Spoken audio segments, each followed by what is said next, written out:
আমরা করব জয় আজকে অনুষ্ঠানটা নিয়ে আমি এসেছি জুলি আমাদের সাথে আজকে স্পেশাল গেস্ট গ্যারি জার্নফেল্ড আমাদের আজকে অনুষ্ঠানে প্রাইমারি ফোকাস হচ্ছে how to deal with loss আপনাদের আমন্ত্রণ জানাচ্ছি Gary, welcome to our show once again. Great to be with you. Thank you. We wanted to talk a little bit about loss. Okay. And how do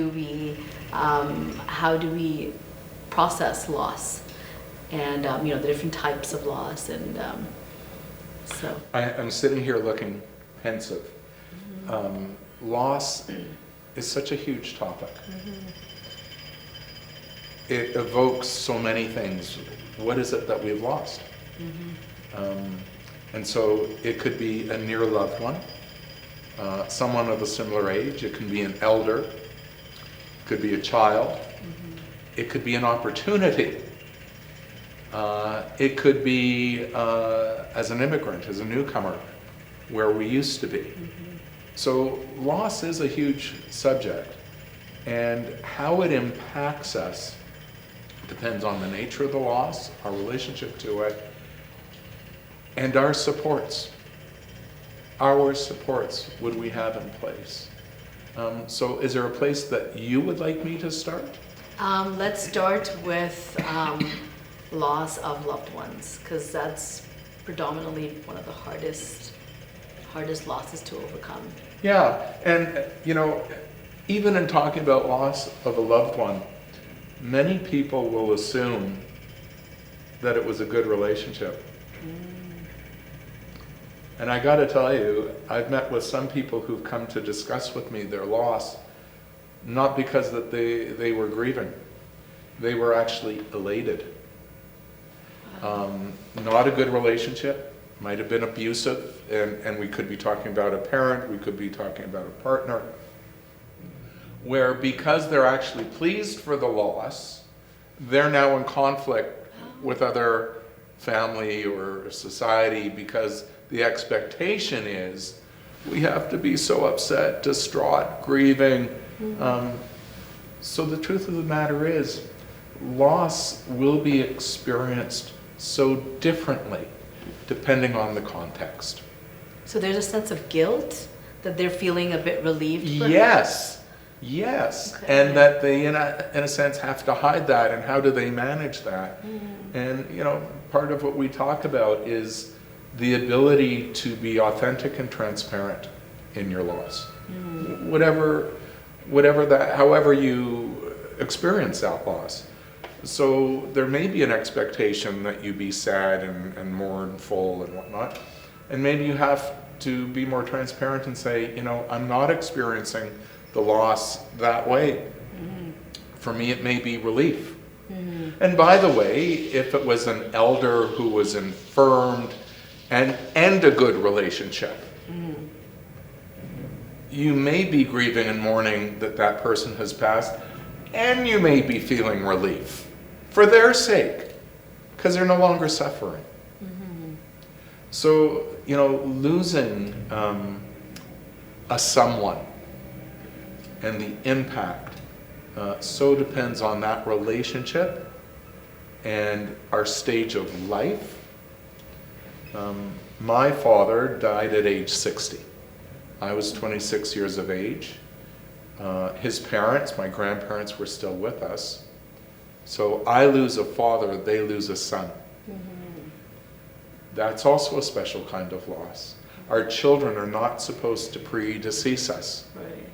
And then depending on the age, that sense of loss can be felt more acutely. If it truly is a teenager, a young adult, a child, we look at that loss and say it's felt more harshly, in a sense. I'm floundering for a word for harsh, but more impactfully, because children we expect them to have a long life.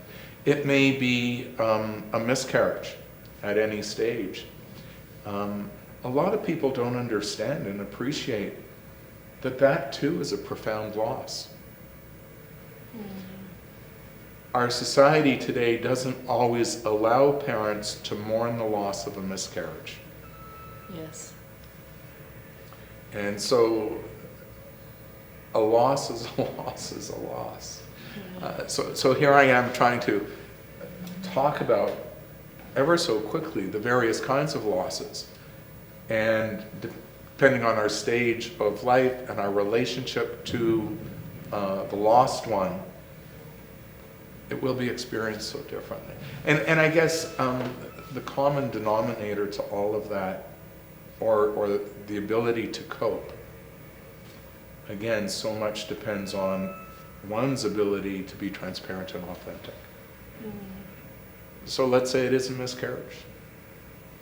Some people, well, the child wasn't born yet. That is so wrong to say. But to still connect with that person and empathize and wonder and be curious, how are you with this loss? What does it mean for you? And then we may learn something about the individual. The loss through miscarriage, the loss of a child, we don't just lose that person in the moment, we lose the idea of who that person would have become.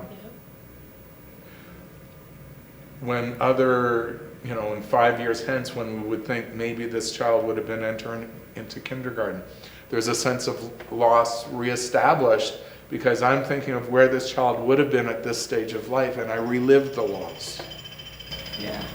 So on a personal level, Gary, how did you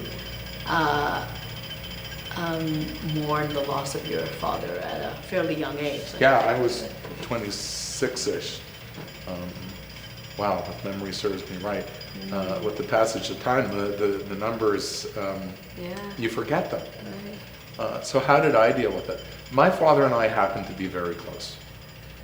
He had been ill for 3 years prior. I was in fact trained to take care of him in our home. It doesn't mean that I wasn't able to get out, but I'd have to be home 1 or twice a day to help him with dressings and his care.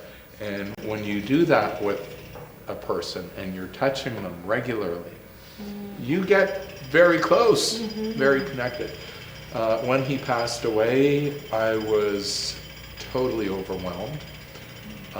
In my grief, I wasn't able to extend myself and actually think about my mother, who was in her, mid to late 50s at the time of her husband's passing. And they actually had a dear relationship, an absolutely dear relationship. And she's 95 now, and we still chat, and we love each other, and we still see each other, and we get along. But it's not until this time of her life that she's been able to actually reflect back to me the impact of her husband, my dad's loss, upon her. And as she did that, I felt a little sad that I was not in touch with what was going on for her then. That's the nature of anguish, though. That is the nature of loss. It causes us to be very insular when we're in so much pain. We have to be forgiving of those who, in their loss, may not be able to carry through. That's why we are there to support them. And you have a community set up or a family set up so they can support you. Yeah, there's an expectation culturally. Yeah. There is. And rightfully so, because Yeah. when you're in that space and time, you need people to be there, yes. to listen, perhaps. And so to avail yourself of that, to be open to that, I have to assume that in your community, yes, there are structures in place, expectations, social norms for how we're going to help someone in our community deal with their loss. We're going on a short break. We'll be with you soon.